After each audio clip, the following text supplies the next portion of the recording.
always been tied to our nation's global competitiveness. That foundation is now under threat. China's auto sector is not a commercial success story. It is a political project of the CCP. In just 5 years, China has gone from a minor exporter to the world's largest auto exporter, shipping 6 million vehicles abroad last year at below market prices that U.S. and allied automakers cannot match.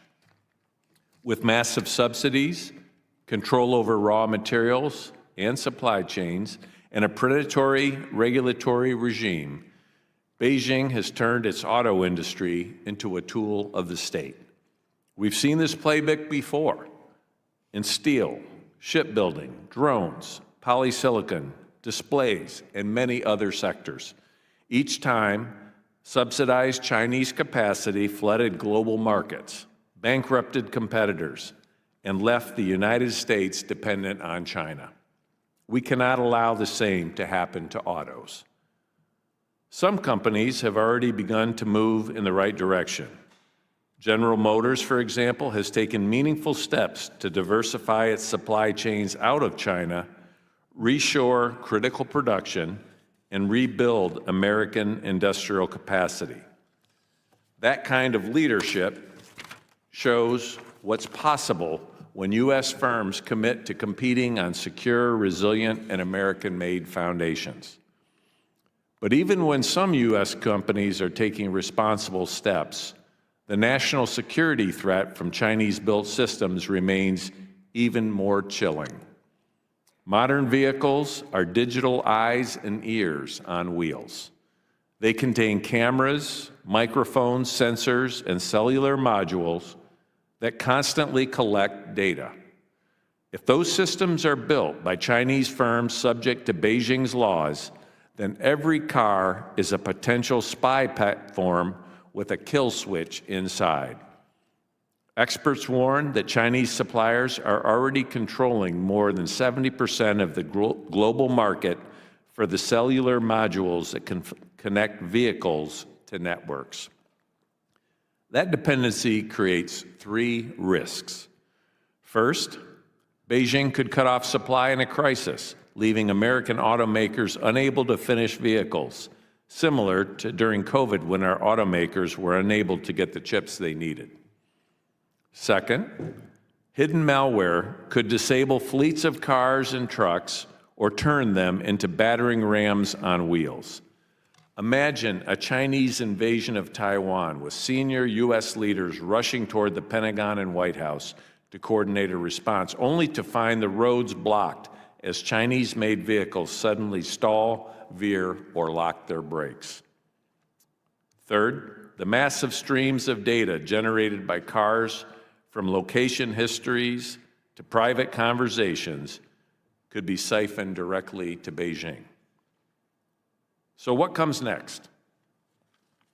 First, we must close the loopholes. Our trade agreements must be enforced and, if necessary, rewritten to keep adversary cars out.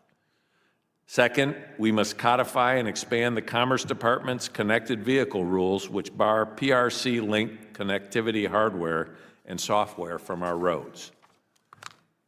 Third, we must protect the domestic sales of vehicles made by foreign entities of concern. Losing our auto industry would mean losing 1 million direct jobs and millions more across the service and supply chains. It would mean ceding a pillar of American manufacturing to a hostile power and losing critical manufacturing capacity. It would jeopardize our security by accepting new vulnerabilities on our own roads.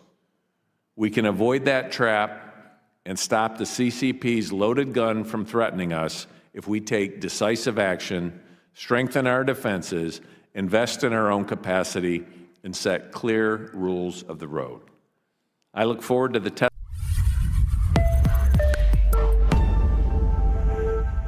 Things today. First, how the CCP has used their economic playbook to get ahead in the auto industry. Second, the race to the auto industry of tomorrow. And third, how the U.S. can win this race. The U.S. was once the unassailable automobile leader. Henry Ford pioneered mass production and gave us the first car. The U.S. auto industry was pedal to the metal, boosting economic growth and providing millions of good-paying union jobs. But now, China is in the lead. Let's look at how the CCP used their playbook in the auto industry to steal IP, overproduce cars, export them at unfairly low prices, and then kill the competition. In the 1980s, when China had virtually no auto industry, Beijing began forcing foreign automakers into partnerships called joint ventures with Chinese companies. The CCP used these partnerships to steal foreign technology and designs. Here is a picture of what looks like an iconic American car, the Jeep. Except, look closely, it is not a Jeep. This is a BJ40 made by Chinese state-owned enterprise BAIC. Let's take a look at another one. This is surely a Land Rover, a European car we all recognize. Wrong again. This is a Landwind made by JMH, another Chinese state-owned company. And there are many more examples. The next move in the CCP playbook is to overproduce these cars and export them at cut-rate prices to kill competition with the help of massive subsidies for the state-owned enterprises. You can see here that China's domestic demand for cars is flat at around 25 million cars per year. But that hasn't slowed them down. Look at how China's production capacity and domestic sales have diverged. China's domestic automakers are pumping out 31 million cars a year regardless of domestic demand, and then dumping the excess on global markets. Between 2021 and 2024, China's auto exports surged over 300%. And their cars appear to be priced below what it would even cost to make a car. For example, one Chinese EV costs merely $4,000. China is dominating EVs.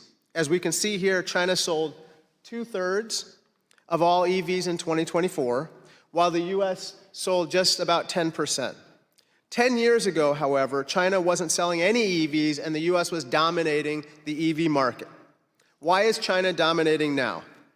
Aside from IP theft, massive subsidies, and state-owned enterprises, China recognized that EVs were the market of the future. Here's the best chart that I have to show this. As you can see, EVs were over 20% of car sales last year in 2024. But by 2040, EVs will be 60% of global new car sales as traditional car sales decline, regardless of what you think about EVs. This is where the global auto market is going. The question before us now is this: who will own the EV market in 15 years? China is ahead in the race today, but we can lead again if we act now. The path forward is this. First, we must stop the CCP from stealing our IP, dumping cheap cars on global markets, and using forced labor in the goods they export worldwide. Second, let's accept reality. The EV market is the booming segment of the auto market and is an opportunity for American businesses to lead. We got to take this out of politics. This is the reality. EVs are the future. It doesn't have to be a Democrat or a Republican issue. Let's figure this out together.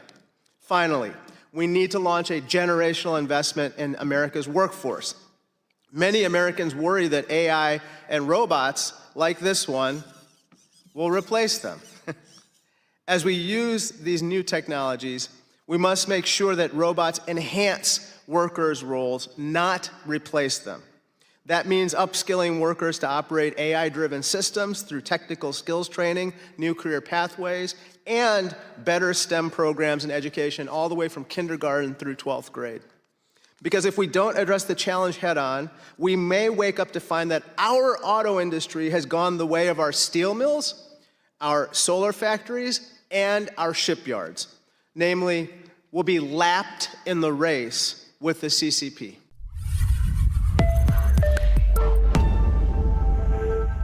For me, the issue is personal. I grew up in the Midwest, including the suburbs of Detroit. My family has worked across the automotive supply chain for 3 generations. The Detroit that my parents and grandparents knew, of course, is long gone, but manufacturing is starting to return to America, and that's good news. To protect and expand that progress, we must confront the central challenge: China and its system of non-market practices across the global automotive supply chain. Chinese companies are now at the forefront of a state-backed strategy to dominate global automotive production. This is not normal industrial production or competition. China is flooding the global markets with both EVs and traditional vehicles through massive overcapacity, which is driven and subsidized by the state. The result is a wave of Chinese industrial dumping that exports deflation, wipes out competitors, and tilts the playing field before cars even reach the showroom. Even Russia, China's so-called no-limits partner, has implemented trade barriers against this overproduction. China's overcapacity is not an accident. It is incentivized at every level of government. While some national EV subsidies have shifted, substantial support continues or has even grown through preferential tax treatment, cheap land and loans, generous R&D subsidies, and a patchwork of provincial incentives that together channel billions to Chinese automakers. These advantages are reinforced by a suite of non-market practices that I detail in my written testimony. They include IP theft, forced technology transfer, heavy-handed vertical integration, forced labor, and strategic market cornering designed to eliminate foreign competition. Price manipulation is also a major threat. When one country can raise or crash global mineral prices at will, supply chain diversification becomes almost impossible. We are not facing these challenges alone. German automakers, among the most competitive in the world, are watching their home market fill with subsidized Chinese EVs sold below cost. European suppliers are being squeezed by the same mineral price swings and unfair production advantages that harm US firms. Across the Indo-Pacific, Japan and Korea face strategic dependence on Chinese batteries, materials, and components despite decades of industrial leadership. And Mexico is now China's largest automotive export market. This gives the United States an opportunity to magnify the impact of trade rules and approach this challenge not only with domestic strategy, but with allied coordination and alignment. For example, unified tariffs on Chinese imports, common import restrictions on connected vehicle technology, and clear limits on Chinese control acquired through their investments in Western companies. And we should be clear, this is not just about protecting OEMs and finished vehicles. The entire automotive supply chain is at risk, but especially the small and medium-sized companies that form the backbone of US automotive manufacturing and adjacent industries.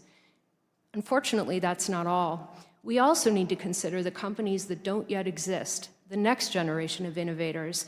They are even more vulnerable to China's predatory practices. To make the jump from a brilliant idea to manufacturing at scale is difficult under the best of conditions. But when China can manipulate prices and build monopolies, it prevents new market inventions and the dynamic transformation that that no longer makes it to the market at all. So if the US and its allies want to compete, we need more than world-class cars, trucks, and SUVs. We need a world-class supply chain, strategically decoupled, resilient, diversified, innovative, and anchored by domestic manufacturing and allied co-production.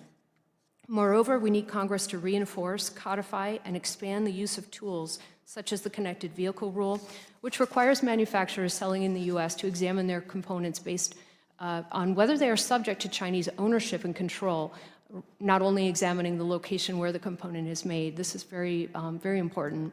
The CB rule alters the landscape of China's ability to use a global manufacturing base to spread its non-market practices in our trading blocs, and it can be applied more broadly to address systemic supply chain vulnerabilities. Congress must commit to a bipartisan strategy to secure US leadership in the global auto industry, build our trade enforcement measures that give teeth to our economic security strategies, and ensure opportunity for American workers.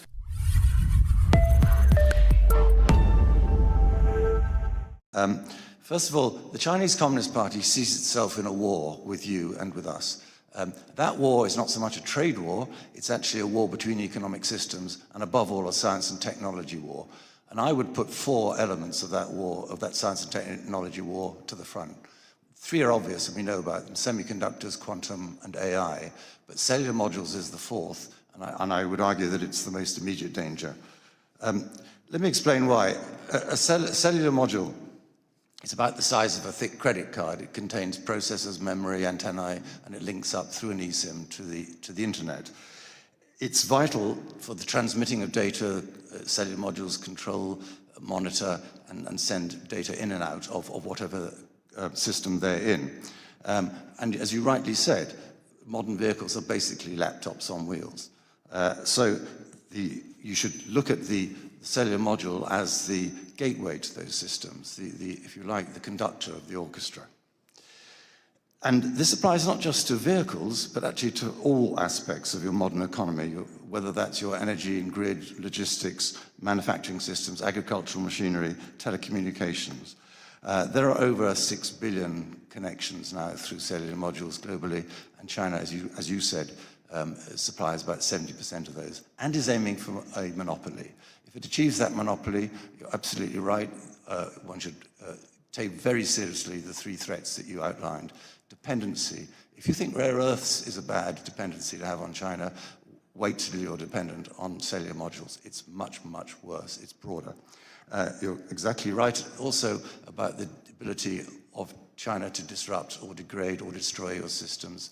Cellular modules, like any form of IT, has to be updated. Its firmware and software has to be updated.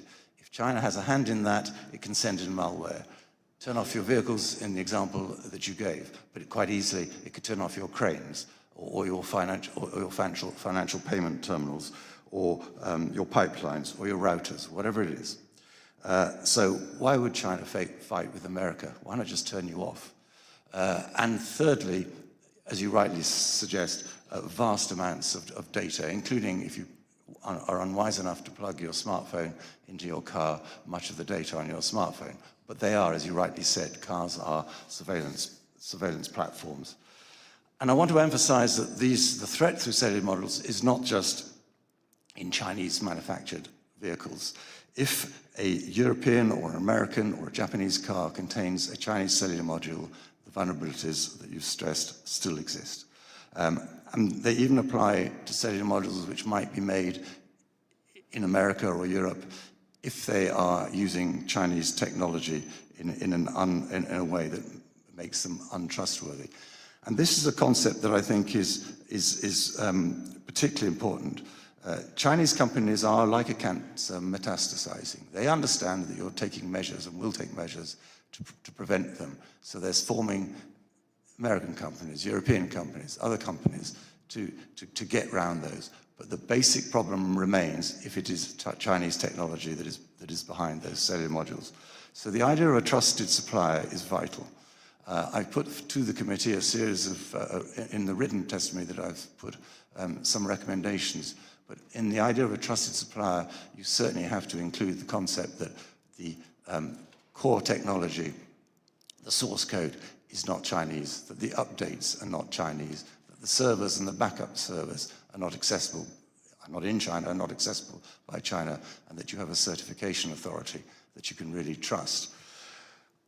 I have two final points to make, I think. I highly commend that the Department of Commerce's BIS's vehicle connectivity rule. It's an excellent rule, and it's important because it is an example that can be used in all the other areas of industrial policy, industrial sectors, where cellular modules, as I keep emphasizing, are absolutely vital. Legislation, rules, etc., are only ever as good as the implementation thereof. And finally, time is of the essence. China has succeeded already in throttling a number of cellular module companies, and investors are losing money. They're not going to do that forever. We probably have, I don't know, 1, 2, 3 years in which to defeat this. The good news is that unlike AI, quantum, or semiconductors, the technology involved in cellular modules is not complicated. And therefore, I think it is relatively simple for the US and its allies to plug this yawning gap in their national and economic security. Thank you.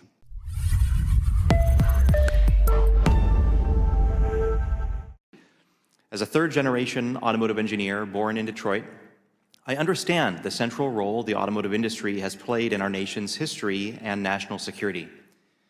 During World War II, the American automotive sector retooled practically overnight to become what President Roosevelt called the arsenal of democracy. However, growing up in Michigan, I watched as factories in my backyard shuttered. Our national policies shifted production overseas as China engaged in unfair trade practices. This led to soaring trade deficits and the hollowing out of America's industrial capacity. To prevail this century, we must reinvigorate Detroit's manufacturing strength and unite it with Silicon Valley's innovation and speed. We must ensure that AI and software-defined vehicles are developed and built in America. As the AI revolution moves from the screen to the physical world, cars will soon be the most tangible expression of AI in Americans' daily lives. My company, Applied Intuition, has become a leading physical AI company, working with almost every non-Chinese automaker. We also leverage our automotive expertise to strengthen competitiveness in other strategic industries, including trucking, mining, construction, agriculture, and defense across air, land, and sea. Our products include engineering tools, operating systems technologies, and advanced autonomous systems. Earlier this year, we were honored to host Army Secretary Driscoll and Army Chief of Staff General George at our Silicon Valley headquarters. They were impressed with our commercial AI technology and challenged us to retrofit this capability onto an Army Infantry Squad Vehicle, or ISV, in less than 10 days. Our engineers immediately got to work, and 6 days later, the ISV was driving autonomously off-road in the California mountains. And 2 weeks later, the ISV was down at Fort Polk in the hands of the 101st Airborne for testing. Applied Intuition moved this fast because of our commercial technology and our years of experience in the automotive industry. However, China also understands the critical nature of dual-use technologies and is building a competing set of advancements. Every year, our team attends the auto show in China, alongside most global companies in the industry. Only a few years ago, many Chinese companies were producing decent copies of American and European automotive designs. Today, however, the Chinese automakers are producing original vehicles with similar quality to the best Western cars. And highly intelligent vehicles are sold for as little as $10,000, a third the cost of American models. China's rapid progress is a result of long-term and coordinated industrial policy, state subsidies, supply chain dominance, and investments in STEM talent. The result is an intensely competitive Chinese domestic market with more than 100 manufacturers all racing to out-innovate one another. Beijing's industrial policy promotes flooding foreign markets with these low-cost network vehicles. And this is creating a global physical AI footprint that is reminiscent of Huawei's proliferation of networking technologies. And once these machines are on the roads, unwinding that dependence will be slow, costly, and politically difficult. Chinese vehicles pose the same kinds of risks in the physical world that TikTok represents in the digital world. Chinese vehicles operating around the world are already collecting enormous volumes of data that could be exploited. In closing, Congress and America face a moment where we no longer have the luxury of half measures. We've reached a moment where the outcome, not the mechanism, must drive our decisions. And I believe that means giving the American auto industry a decisive shot in the arm to retake leadership in software-defined vehicles. We need reciprocal policies to enable fair competition. The PRC cannot have unfettered access to our markets while denying the same to American companies.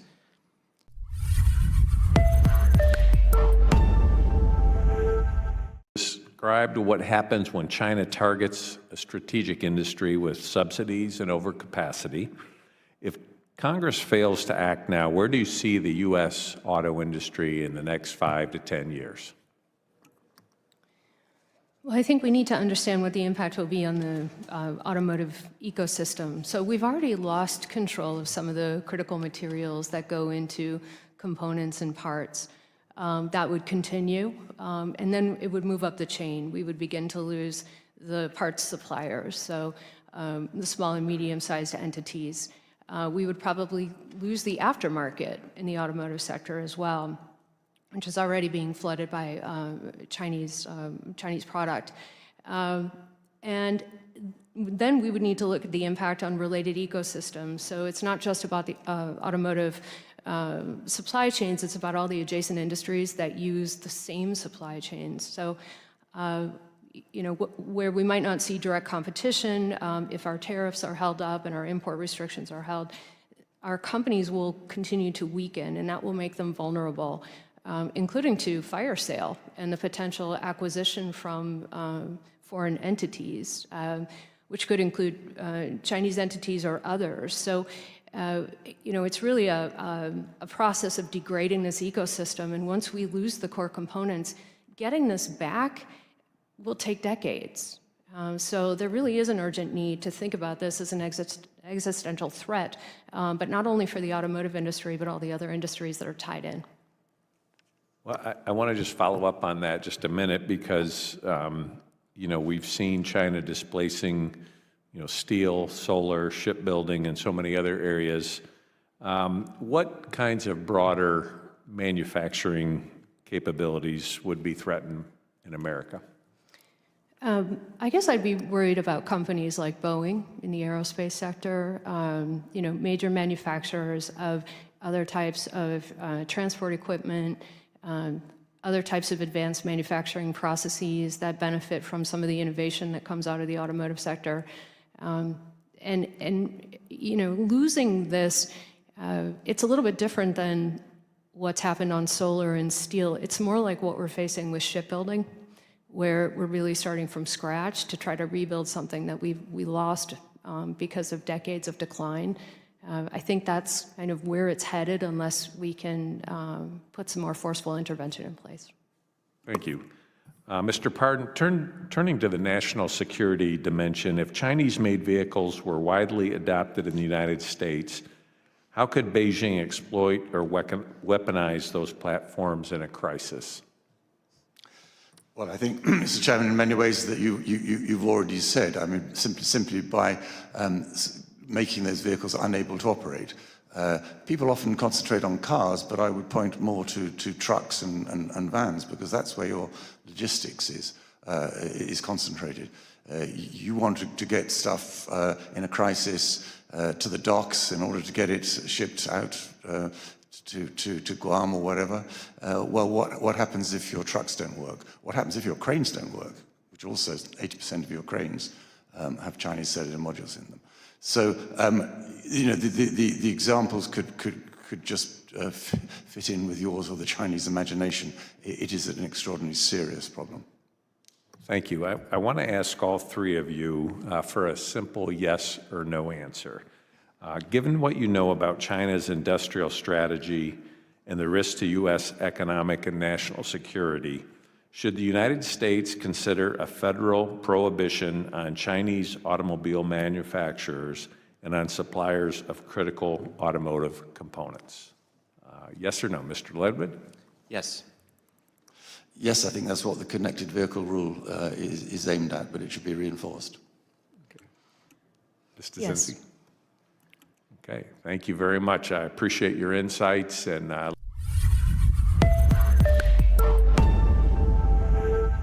This is China's Car Valley in the city of Wuhan, which is home to 14 vehicle plants and over 1,400 part suppliers that ship from China to around the world. Ms. Dzinski, official Chinese documents show that between 2021 and 2022, companies in Car Valley employed more than 3,000 workers from Xinjiang, right? You have to audibly answer. Yes. But these workers are not there by choice. The CCP forcibly sends Uyghurs from Xinjiang across China, and not only to Car Valley. Here, in this photo, we see workers from Xinjiang about to be forcibly transferred to Jiangsu province with these weird carnations pinned to their chest to make printed circuit boards for Chinese cars. It's estimated that tens of thousands of forced laborers like these have been sent to factories across China, implicating at least 30 major car manufacturers. So, Ms. Dzezinski, I believe it's essential, and I hope that you agree, that we root out forced labor from our auto supply chains and aggressively enforce our laws against forced labor, right? Absolutely. There's two ways we need to look at forced labor. One is that it is a moral tragedy, and there's no question about that. But it's also an economic cheat. So when we think about forced labor as one of these non-market practices, combined with all the other things that are going on, these massive subsidies, the vertical integration, the IP theft, it becomes impossible to achieve competitive gains against that as a Western manufacturer. We have to, it feels like we have to root this out of our supply chain. And I have another example for you. So another way that China is exporting its unfair trade practices is through transshipment. During the first Trump administration, the U.S. imposed Section 301 tariffs on a range of Chinese products, including auto parts, to address unfair CCP trade practices and just industrial practices like IP theft. The Biden administration kept those tariffs. How did the CCP respond? They transshipped products through third countries, and we're not doing nearly enough to stop it.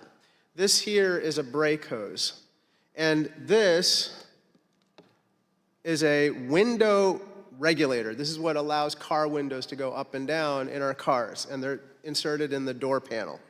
Mr. Ludwig, these parts are in pretty much every American car, right? That's correct. Well, the problem is this brake hose is made by a Chinese company called Sunsong, which is suspected of transshipping its products through Thailand. My staff bought this brake hose just down the street. These window regulators are made by A Premium, another Chinese company suspected of transshipping and undervaluing its products. We got these on Amazon. So, Mr. Chairman, you and I, along with Ms. Hinson, have a bill to increase criminal prosecution of companies that engage in this transshipment practice. Ms. Dzezinski, we must hold companies that transship and engage in other illegal trade practices accountable, right? Yeah, there's no question. And I think you're bringing up a really important issue, which sometimes gets pushed to the side, which is the capacity for trade enforcement. And it really cuts across many things. It's the investigative side, which you've alluded to, but it's also understanding at a much more granular level the supply chains, the transshipment routes. It even includes trade-based money laundering and the other mechanisms that are used frequently by the CCP and Chinese companies to evade a range. So our bill actually increases the resources for this at DOJ, and so we're hoping that we can make this happen. Let me turn to my final topic. We talked about unfair Chinese practices, but how can the U.S. compete? It starts with our workforce. Last month, Ford's CEO said he has 5,000 open mechanics jobs because of a skills shortage. And he says we'll need over 400,000 auto technicians in the future. We need to be training workers to fill these positions, but many fear that AI and robots will replace people. Mr. Ludwig, you've heard the phrase, AI won't take your job, but someone using AI will, correct? That's correct. As we adopt new technologies such as AI, we must ensure workers' opportunities and their rights advance as well. Places like Washtenaw Community College in Ann Arbor, Michigan, near your district, Mr. Chair, have recognized this and are training auto workers to use AI. At this center, students like these folks, Case, Mick, and Mike, are learning about robotics and quality control with AI tools. Mr. Ludwig, we need more programs like this to help workers move up the value chain by being someone using AI instead of being replaced by AI, correct? Completely agree. Thank you so much. I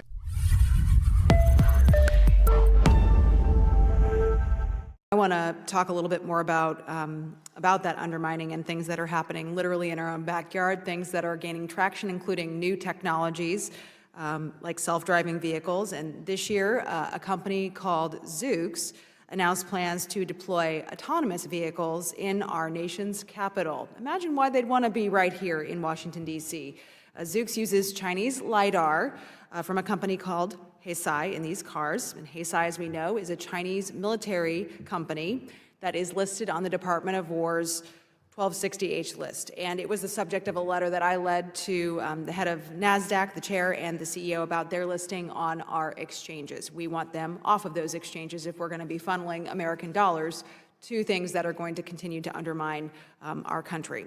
Zoox's announcement to deploy this technology right here in Washington, D.C. raises some serious questions given their Chinese-reliant technology and their data collection. So, Ms. Dzenski, what are the national security implications here of allowing this PRC-based technology to gather and process data right here in our nation's capital, and what are some safeguards that we could put in place to prevent its misuse? Well, thanks for bringing up this example. I think it gets right to the point. As we move towards more sophisticated vehicles with the bells and whistles and features that consumers want, without controlling the technology and the supply chains associated with that, we're really at risk. And it presents a problem when we don't have these alternatives. We need to be very, very careful about allowing this technology to operate in any way. The LiDAR is a particular example, which is concerning because of its surveillance capacity and what might be done with that data. I think we need to look at some prohibitions on this. We also need to look at what is required to bring other solutions to the market. What can we be doing to advance our own ecosystems for alternatives?